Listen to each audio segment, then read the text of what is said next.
On today's episode of Gathering the Kings. I always like to say that if your business is built on the back of another business, Yeah. you don't really have a business. You don't really have any control because if they decide to drop your product, you're SOL. That's just your ego talking. And it's great to have people report to you that have skills that you don't have Yep. and probably never will have. What's up, everybody? I'm Chaz Wolfe, Gathering the Kings podcast. I'm your host, coming at you today with a queen on the king stage, Queen Erika Strum Silberstein. Mouthful, but you're here. Welcome, Erika. Thanks, Chaz. I'm excited to be here. Thanks for having me. I am excited for you to be here as well. You and your family just have an incredible story. I'm a huge legacy guy, and so you're probably don't even know this, but I'm like really interested to get into your story because I'm trying to learn how to do what your family's doing with my family. So I'm your biggest fan. Here we are. Tell us what kind of business that you guys have. Sure. Thanks for the compliment, Chaz. I really appreciate it. So Wine Enthusiast is both a media and commerce site built around the wine lifestyle. So we both sell the products that you need to enjoy wine, from wine cellars to glassware to corkscrews. And then we have a print publication where we rate and taste wine and try to educate our readers on everything there is to know about the wine world. Wow, there's a lot going on in your space. Yes. Now, before we hit the record button, you said it so beautifully. So I want to give you a chance to say it because even though I personally I don't consume wine, my wife does, and the way that you said bringing basically like education to wine. Give me that wine liner that you said right before we hit the record button. Yeah, so our goal, and I'll talk a bit about our founding story, but our goal is always to make wine approachable because Absolutely. wine is just so stuffy. Let's admit it today. It's so stuffy I love that. and we don't want it to be. Yeah. So we've been pushing for over 45 years to demystify wine, and I'm continuing to push on that today. So Love that. because the more customers you welcome in, the more approachable you make wine, the better more your business will grow. So it's just good business and it's good for people as well. So the word approachable is what kind of caught my attention there. And then you finished it off by saying that people kind of know wine or at least maybe the industry to be stuffy. And so talk about that for just a quick second. Talk about what's stuffy versus what's approachable and why is approachable important to you? Yeah. So I think with wine, there's sort of this, people perceive that it's an elitist drink and it's really just a beverage, just like Coca-Cola, just like beer, just like seltzer. Of course, it's much better than those in our view because it has a whole lot of other things going on, from families that produce wine, the agricultural nature, Yeah. the history of it, and bringing people together. But historically, there is a certain way people talk about wine. It's been, in some cases, far too expensive. Sure. And so people feel like it's kind of out of reach for them. And that's really changed over the years. You can get an approachable, drinkable, delicious bottle of wine for $10. You can get a box of wine that's still really good. We've given awards to box wines over the years, and we still continue to do that. And I think that the more people enjoy wine and see it as a delicious beverage that really kind of like enhances their day and their gatherings and their get-togethers and celebrations, the more satisfaction people will feel and the happier, because everybody needs a moment to relax and exhale. And that's kind of what we view wine's contribution is to the world. Very cool. Yeah, I love the just the almost you pitted them against each other, stuffy and approachable. And I think every business owner listening today, even though maybe they aren't in the wine business, they're thinking, how do I bring my solution, my business, but how do I figure out what that, almost like that opposite story is. And so I think you guys have that just really dialed in. And not only is it cool to hear, but also I think for the listener, just encouraging for them to be like, hey, I need something like that for my business too. And you guys have just been doing it for a long enough period of time where you've got time to work it out. Let's talk about the generational story now at this point. I mean, how did the business start? What were you doing? How have you come up in the business? Give us a little bit of the backdrop. Sure. So, Wine Enthusiast was founded by my parents, Adam and Sybil Strum. The year was 1979, and my dad was in the wine business. He was selling wine to restaurants in New York City, and my mom was in commercial production for TV. So, they both had kind of this consumer mindset. and they liked to drink wine at home, and they felt that there wasn't just a good place to go to get all the tools that they needed and that their friends needed to buy to enhance, their wine experience, whether it be a corkscrew or a wine cellar.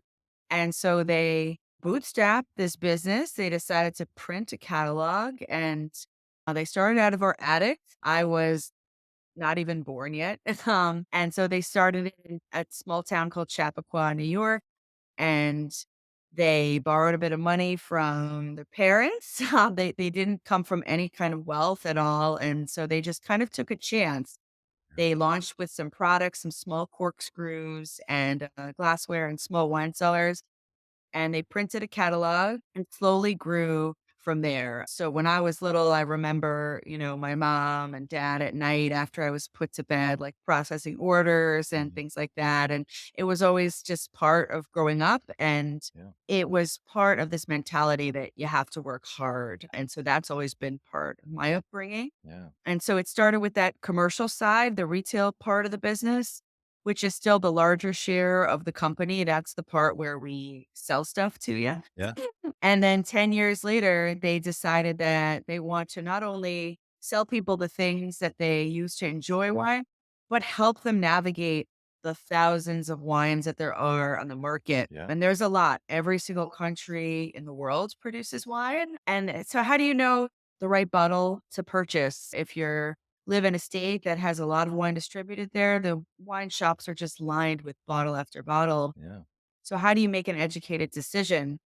So they founded the magazine with that premise of helping people kind of decipher which wines are the best. And they started tasting wine on the 100-point scale. So every bottle of wine that comes to us to be tasted is tasted blind. That's really important. It's literally blind. They put bags, paper bags on every bottle, and the tasters are completely independent and they score every wine that's submitted, Well, and then it gets published in the magazine. So, Chaz, if you're picking up, the October issue, we're talking about what wines are on the market, and we're giving them, anywhere from 80 to 100 points. And then that helps people when they're in the shop to know, is this a good wine? Is this not a good wine? yeah. Because people only have so much discretionary income. If they're going to spend $20 or $100 or $1,000, they want to know that it's money well spent. Yeah. And so now those businesses exist together in a nice little ecosystem. And we really feel like we're kind of coming full circle to provide everything that people need to enhance their lives. Yeah, I love how you guys tie it together to the experience of wine. I think that a lot of people, especially in today's world, really probably our generation and below, are all about the experience of life, right? And and even though you had parents teaching you hard work, and I did too, growing up in a single mom family, I think that what we value a lot of times more than the material things is that the experience. And so I love how you guys are creating your whole business around not only just the experience of this product, but then helping other people have that amazing experience as well. For you particularly, growing up in that environment, I know it was just a part of life. Just it was the business, and I'm sure you probably were licking envelopes and that type of early stage stuff. But what do you think that that had as an impact on you? I mean, obviously you're in the business now, so it's a huge impact. But growing up in an entrepreneurial family like that, where they're bootstrapping something together, got to be pretty obsessed, pretty all in. What was that like growing up in that environment? Yeah, it was some moments challenging because my parents did what they could as far as being around for me, but it was a two working parent household. And so they came to every, school event, every soccer game, but I knew that they were always, really, really busy at the same time. Yeah, And so I think one of the values that was always important growing up was working hard, but also this like self-reliance. To this day, we have no outside funding. Very proud of that. The company's grown to the point that we're a nine-figure business now with zero outside funding. But on the flip side, I know that some of your listeners might relate to this. It sometimes means that as a president, I don't always know when to ask for help. that's right. And so that can also be like a great weakness because you sort of push and push and push. until you're at a breaking point and Right. you're like, oh, maybe someone else could do just as good of a job Right. with this thing as I could, and it takes time. I'm still really working on that every day, even preparing for things like podcasts. I mean, I used to do all my own everything, talking points. Right. I'm trying to rely on my team to help me prepare Yeah. for these types of things, and but it's still something I kind of battle with every day. Is what can only I do? That's something my mentor told me. What things can only you do is something you should ask yourself as a leader, Yeah. because number one, you're gonna get too taxed, you're gonna get too beaten down if you take on everything yourself. Mhm. But you're not gonna be there for your team also if you're overwhelmed, and you're not actually generating the best ROI from your time spent for the business. So there's two sides, I guess, is what I'm saying. I think that hard work and that stick to itiveness and that perseverance is one of our greatest strengths as a family. Yeah. But then kind of learning when to ask for help and learning how to best utilize your time is something that's really like a growth area as well. Yeah. I mean, that picture that you gave to us is very true. In fact, I was thinking that as you said, I'm proud of the fact that we haven't had any outside funding, and my immediate thought was, "Wow, congratulations." And then I thought, "Oh man, is that a limiting belief?" And not so Yes. much a limiting belief because congratulations. I mean, what you've done, what your family has done is something that less than a quarter percent of the top half percent of all, just some ridiculously small number of people have done. And so, do you even need help? Well, I love the humility to say, well, everybody does at even at the highest levels. And so that's the other side of the coin. I appreciate that. I love what you said that your mentor said, basically, what should you be really doing? Like, what can only you do? And what I love about that is that that changes over the course of time. And even the higher you go and the more times you've heard that question, it's still applicable. 10 years from now, when you and I are crushing even at a higher level, we'll still have to ask ourselves that one question, which is, what is the thing that I have to do and nobody else can do? And so I guess my question kind of bring this full circle is as you've seen your parents do the thing and then now obviously you're in the president's seat and of course you're working with the family, but there's a lot of things that you and your team are doing now. How has that changed for you, that the thing that only you can do? How's that progression looked like for you as the company's grown, as you've grown?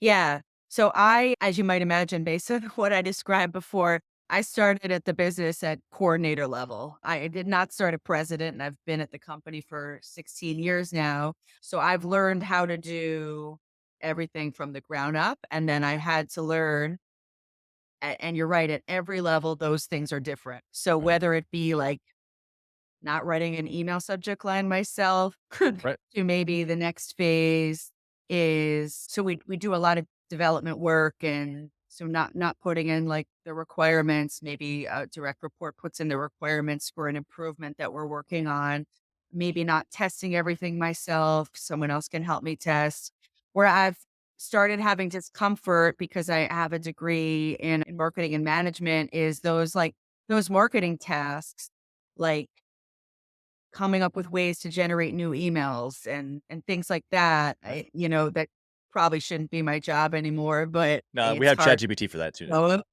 yeah, and so, yeah, it's definitely changing every year, and I'm trying to get better at it. There's still things that I do that I Yeah. that I think I probably shouldn't do. Oh, of course. Of course. What would you say to the person listening right now? Maybe they're at a nine-figure level like you, or maybe they're just getting started. What's that one thing that you maybe wish that you would have given away sooner, or maybe you just gave it away this year and you're like, "Oh, I should have given this away a long, long time ago." What was that one thing? So, my sister and I run the business together now, and so we had to really figure out how to create the most healthy structure for the two of us Yeah, to collaborate, but also know our different areas, right? totally. And so we have this media business and this commerce business, and we decided that my best skills are in the commerce business because I'm sort of more analytical, and her best skills are in the media business because she's more creative, more of an advertising type of personality. Yeah. And so I had some things I was doing that were kinda in her Mhm. area still, Uh-huh. and so when we got our job titles to promotion to presidents, I had to sort of figure out, well, Yeah. how can I possibly not do those things that I used to do for the media business? And so we made a hire, and I had to sort of make that hire my progeny, and it was really hard for me at first, to have this very talented young woman work on email acquisition and testing like things for the website and producing content and all those things. And of course, as soon as I did it, I was like, wow, she's doing a much better job than I was ever doing. I mean, Yeah. the programs that people had learned at that point that I still struggle with, Yep. it was quite amazing, and yeah, I was like, "Wow, I should have given this up a long time ago." So, yeah, and learning that as a growing business, it's we should really have people in those roles, so we struggled for a while with hiring product managers, project managers, all these people that help others do their job better, Yeah.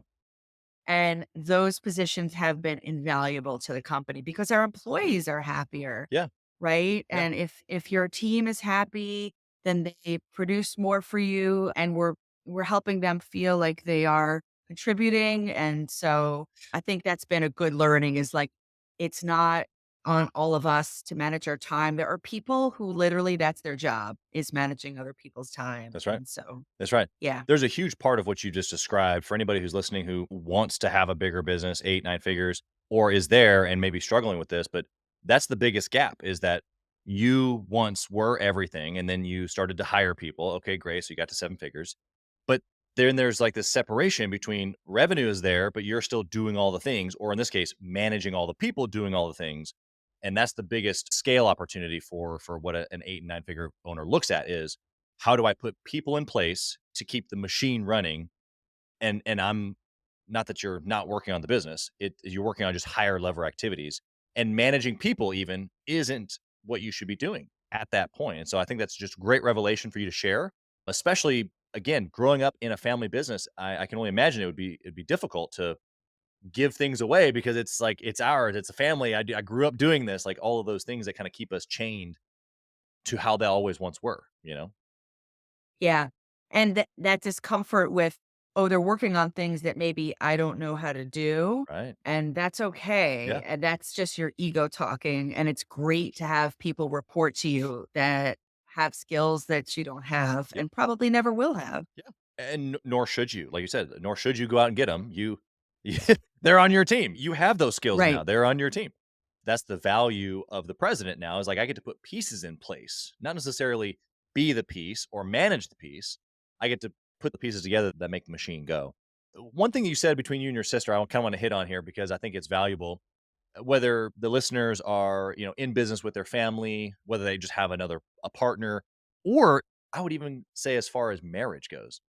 Basically you and your sister were okay, growing up organically in the business. That's how all relationships start and mostly how business starts, but eventually you have to get really specialized or really really focused. And like you said, some of your things were in her lane and some of her things were in your lane and it causes confusion and you can't go fast singularly in your own lanes if you're constantly crossing over in each other's lanes. I see the same thing in my own marriage where Julie and Julie's not in the businesses like I am, but there are things that she manages in our world, our ecosystem as the Wolf family, and I try to stay like out of her lane. She tries to stay out of my lane. Not that we can't help each other, but we can't go fast unless like they're defined, focused. I give her autonomy. She gives me autonomy. We talk about it, of course, but from a family business perspective, talk about really the nitty gritty of that because I'm sure it got muddy there for a while. With my sister and I, Yeah, or yeah, my husband or and even I. just your parents. I can only imagine being in the business with your parents. I'm sure there was a lot of cross there. Like, how did you unmuddy the water? Really, is what we're looking for. When my sister and I became presidents, we created company values, and that's really rooted everyone at the company in the same place as far as knowing no matter what we do, we come from this position. So Yeah, the values are innovation and open mindedness, empathy and inclusion, respect, and transparency. And so we have to live those as a family and model those And so when we went through the change, which has been a couple of years, we created all these kind of places for us to talk about those things. And so that something always comes up. Even if you think it's not going to come up, it will come up. So we have touch bases individually, my sister and I, my dad and I, my mom and I, and then family meetings. Every single week, my parents have touch bases with people that formerly reported to them Mhm. to kind of keep those lines of communication going. And then we have worked with coaches over the years. I have a coach who I love right now, and Awesome. there's all kinds of frameworks that we use. There's one I love called the Clear Communication Guidelines, where if you have an issue, you bring it to the surface, but you create a framework to discuss it in a really safe and productive way because so much can get lost in the sauce. You know, you say something, I perceive it a certain way, but it's not the way you meant it at all. Yeah. And so I don't have the model in front of me, but it's something like, thank you for saying that, Chaz. Here's how it sounded to me. And here is how I'm taking it. Is that what you intended? And you would say, absolutely. I Yeah. meant to say that. Or, huh, I can hear that that's how it would come off, but that's not. And you Right. kind of go through that and that's kind of the way we work things. But Yeah. communication sharing and having it be really healthy is like something we always work on every day. It's never perfect. I think everything you just gave could just be bottled up, and maybe we could sell it on your website. Not only just the model of clear communication, but also just the realness of, well, look, we're a family or we're employer employee. Like there's going to be tension. There's going to be differences of opinion, differences of thought. There might be an issue that needs to come to surface from one or the other or both. And so, and it should. We're humans working together in a very close environment, especially on the family side. So what I loved you said in response to that was that you have not just we get together and do meetings. It's like, no, no, no, you have touch points, they're designated, and they're weekly, which means they're on the calendar, which Yes, absolutely. which means And which means every changing them is sacred. yeah, You exactly, try not to change them. because there's value. Even though I Yeah. bet you, there's sometimes where it feels mundane. Julie and I have a family meeting every single week as well. Our kids are little, so they're involved in some of that, but not really, not yet. But there's realness in communication and creating the space, even if there's nothing really going on that needs to be super dug into.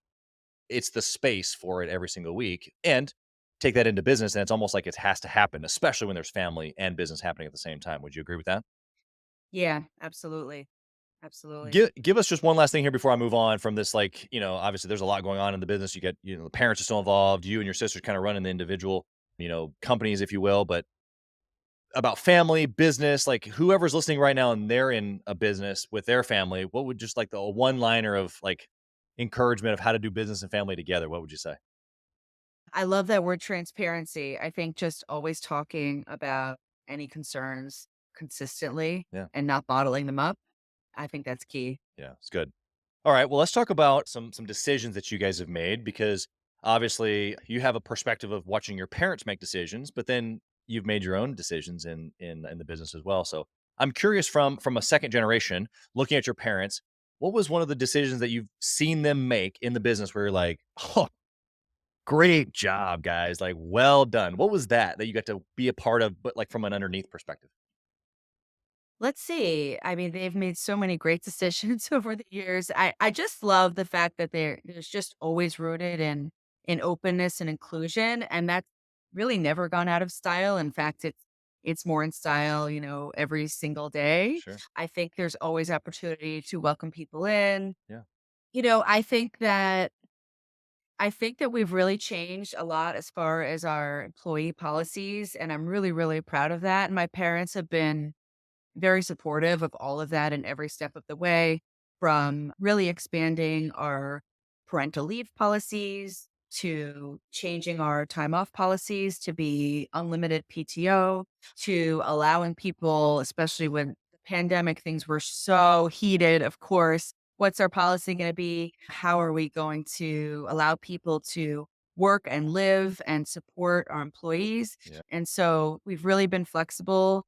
We hired people that don't even live in New York. Our headquarters is in New York, and we just felt we should try to acquire the best talent no matter where people are. Yeah. And so if you live more than 2 hours away, you can still completely work from home as many days a week as you want. But now that things have, I'm so happy to say, gotten a little bit better as far as the pandemic goes, we're still only requiring 2 days a week in office, and that's just for people who are really close by because we really wanna promote and support people having time for their families. Like, I know it's been a great adjustment for me Yeah.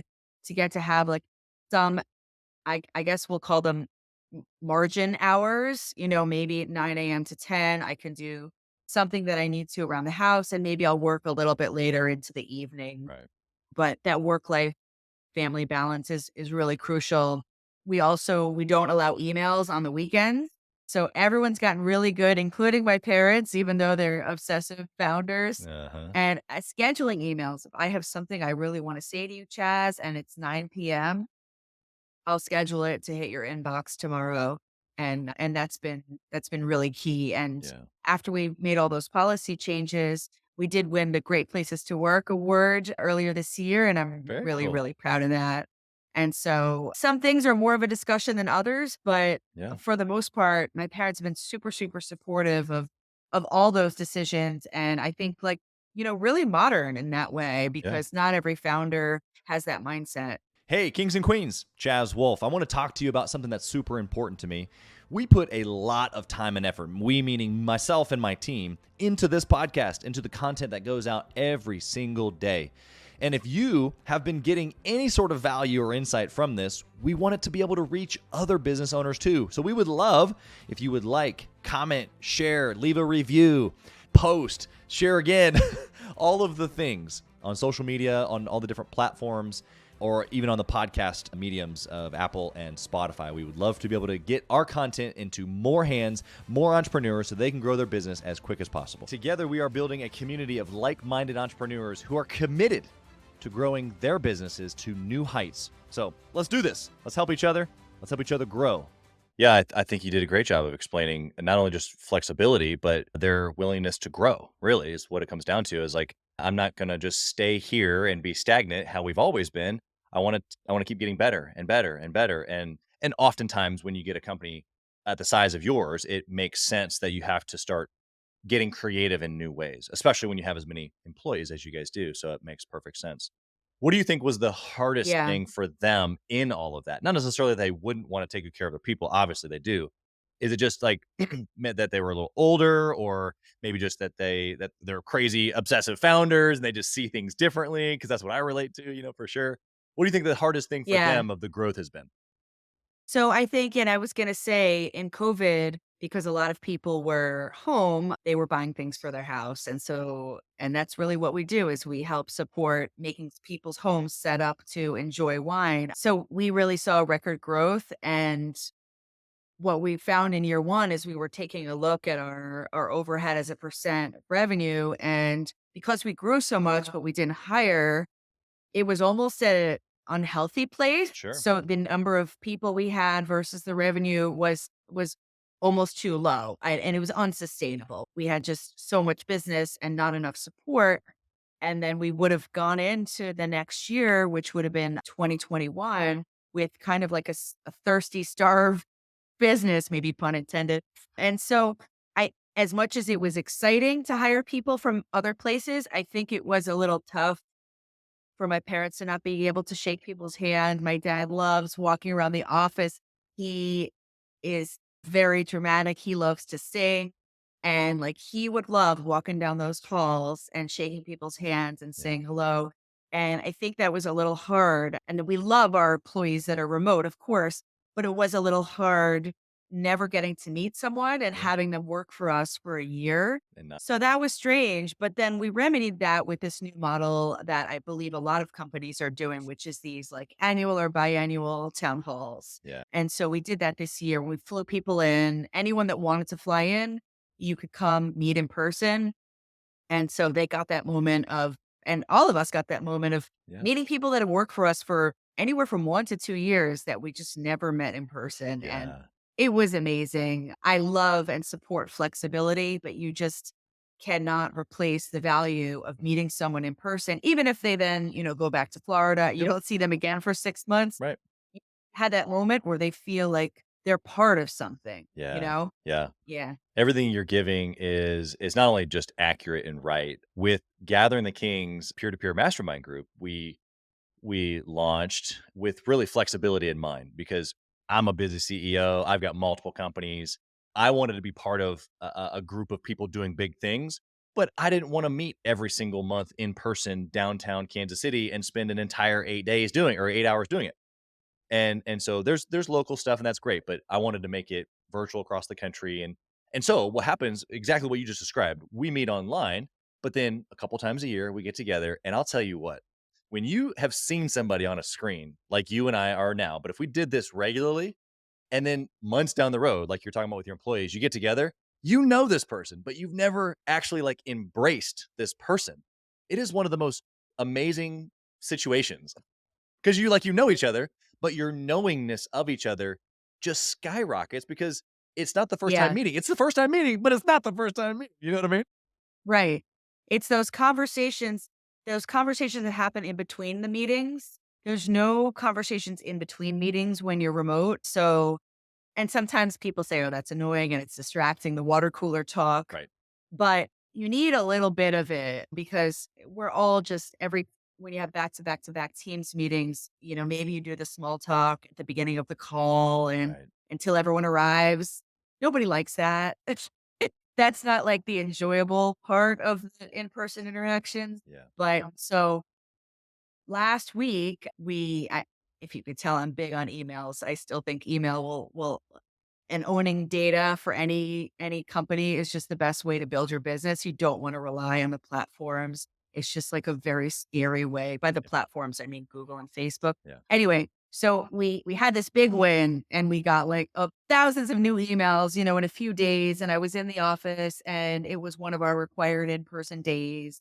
And so there were a lot of people there. And I'm just like, running down the hall like, "We got 5,000 new emails today, and did I tell you about this new thing we're using? And this is so exciting." And then we kind of discussed it back and forth, and we're like, "Oh, wait, that means we have to change this. That means we have to change that. Oh, let's change it. Oh, who can get on that?" And the developers were there, and the marketers were there, and we were all in person, and we made a change that same day, Yeah.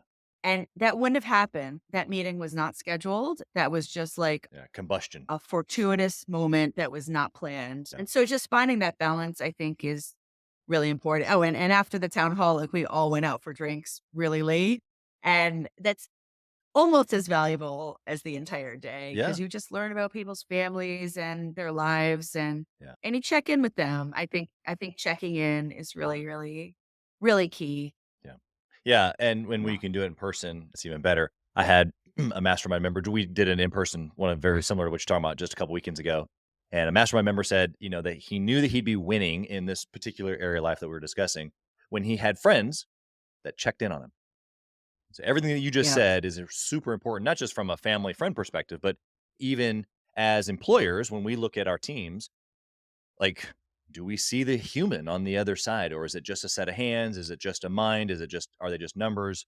Because the human on the other side of the transaction has a family and has desires and hopes and dreams, and checking in with those things is like what humans do.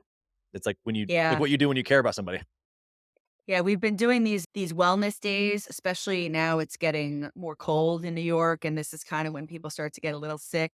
And so we've brought in speakers and like I think Wednesday we're doing chair massages at the office.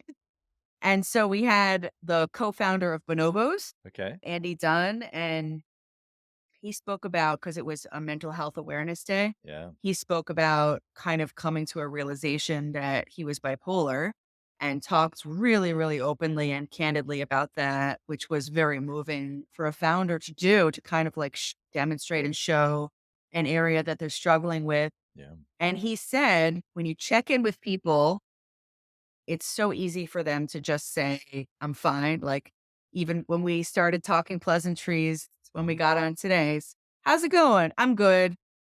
And I always think about, am I good? Mhm. Because there's always something else going on, but we're so quick to just say like, I'm "How good. are you? I'm good," and move on, and That's right. people feel almost awkward saying Something different. more beyond that. Yeah. But Andy was kind of encouraging people to like give employees a little more half a beat to say Yeah.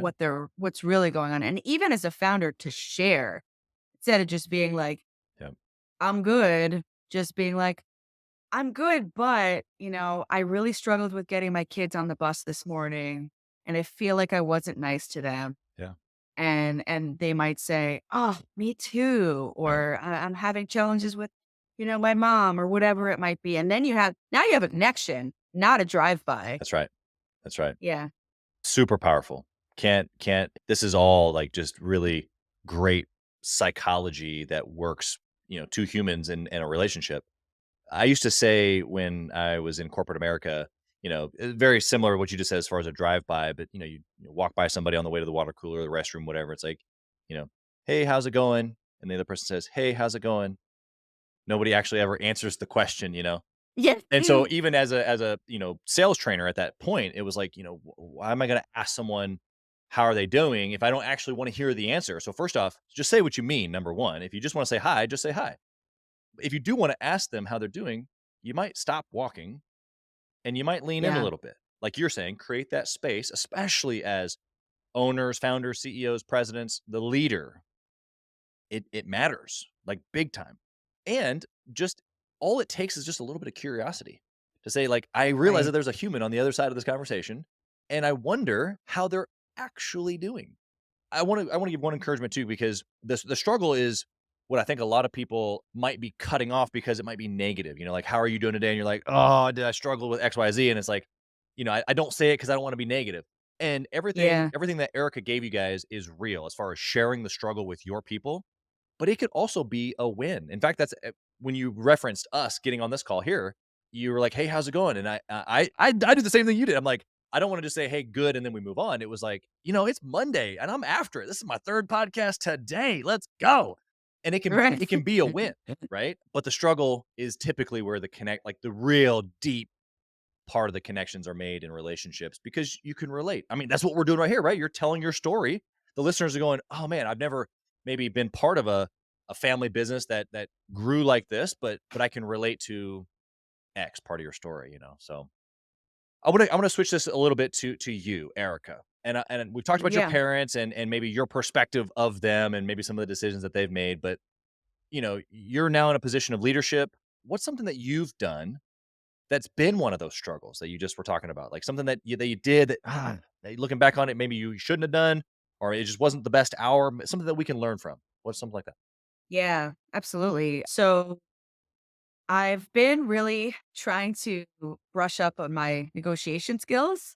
I'm taking a class, 8-week course through the London School of Business and negotiating. And I've always been raised and taught that the two people in negotiation are on the opposite sides, Mm, right? And that's not always that's how true. I've always gone into things like engagements. And so we had a big project where we were working with an agency to do something for us. And they we got the contract, we got the, master services agreement, and I gave it to all of the lawyerly folks, and they read through it, and they redlined it all, and it just turned into a big fight. Not even just pricing, but it was pricing and terms and everything, and I thought like, "Yeah, like, we're being tough. This is good. I've got all these people on my side helping," and we got everything we asked for, but the project was an absolute disaster, Mm. and I think that they shouldn't like us very much. From the You know? beginning, it sounds like. Yeah, so from the beginning, we sort of kicked off as adversaries, Yeah. and I think that was really big learning for me because when we got to the point where, as these things do, we ran out of hours, we needed more time, which meant they needed to ask for more money. I felt like there was no meeting in the middle. Mm. And so we reached an impasse and then we sort of took the project on internally. But I felt like if we negotiated more as partners, we would have started on a much better foot. And so that's something I'm learning a lot about now in this class, which is Mhm. like thinking about the other person. And even if you're stuck on price, what might be meaningful to them? Maybe price isn't as important as having the money early Right. or working with a certain person at the company. There's other things that are important. And so Yeah. that was definitely something I'm going to carry forward is looking at our partners as partners and not, negotiations are not boxing matches. Yeah, that's So super powerful. I appreciate you sharing. Quite vulnerable, actually, and I think you just displayed everything that you just suggested other leaders do. So thank you for that. What do you think? I mean, I guess you kind of gave the what would be different, but the negotiation piece of it. In essence, you're describing a win-win. How would you go about creating that win-win? Looking back at the scenario and seeing how you did it, and maybe it was you got everything you wanted, but you really just won the argument. You didn't really win the yeah, person. right. And this can go into marriage, of course. This can go into employees. Like you walk into a situation with one of your employees and win. Sure. Okay, good. They're probably not going to be there for very long. Right. So, Yeah. what does the listener take away from whether it's negotiation with a partner, their spouse, an employee about making it a win win? What are maybe some things that you're learning in your class that you could share that would have been different for you? Yeah. Ask questions. Huge. Be curious. Yeah. So don't go into it just like, oh, I gotta get this for $50 and that's it. So ask them what is important to them and ask them, was is this okay for you? Are you feeling good about this? And also just like get to know them as a person. It lines up well with what we were talking about before about making those connections. People are gonna wanna bend over backwards for someone they like, someone that cares about them. Yeah. I think too often in business, we think things are very cut and dry, price is the price, math is math, but we're all humans, and the more we can remember that, I think the better. So Yeah. I think asking questions is really key, which is tough in a negotiation because 'cause you're just thinking about your side of things. Yep. But yeah, be Yeah. curious for sure, like you said. Yeah, the curiosity, I guess, is, to use some of your words here, is you're self-aware, but what the self-awareness leads to curiosity is actually just being aware of the other people in the room, and probably just a huge generational piece, like, especially your company being passed, from your parents to you guys. Really, when I look back at the last 100 years, this is how business has gone. It's been from almost like a brute, you gotta be smart, gotta be crude, all the way down to, no, you have to have a high EQ now. And that's seeing the other human involved, not so that we can be soft and sing kumbaya, because that's not my style either. But it's to actually create the win-win, because there's just so many options today. There's millions of companies, there's millions of people, there's millions of wines or corkscrews. And why do they want to do business with you? Or why do they want to work for you? Or why do they want to buy from you? That is more important today than it probably ever was when your parents were starting the company, if that makes sense. Yeah, absolutely. I mean, when they started it because there was no place to get these things. And now, I mean, it's a good thing because more people are drinking wine, but that means that the big box stores are now our competitor. And so, how do we work with them in a healthy way? We've kind of swung the pendulum back and forth a couple times because we have a D2C business and then we have a B2B business. And I like to really keep an eye on making sure the B2B business doesn't take over the lion's share of the commerce business. As much as we love our B2B partners, I always like to say that if your business is built on the back of another business, Yeah. you don't really have a business because like I said about platforms, you don't really have any control because if they decide to drop your product, you're SOL. Yeah, in the wave as long as you Yeah, can. You're not a whole lot of control there. You've spoken about, you kinda said like a work-life family balance a little bit ago for your employees, and although the word balance I think is a figment of our imagination. I don't know if the balance actually exists. I think it's more like just right. going all in all at the same time. But my question for you is, as the leader, as the president, as an owner, as an entrepreneur who's listening today, how have you done that for yourself? I've seen how you've done it for your employees and how you've made a great working environment for them. But as the person who like when it really comes down to it, it's your name literally on it. And we know that you're obsessed about your business, but what about being obsessed with your family and the other things that are important to you outside of the business? How do Yeah. you do that?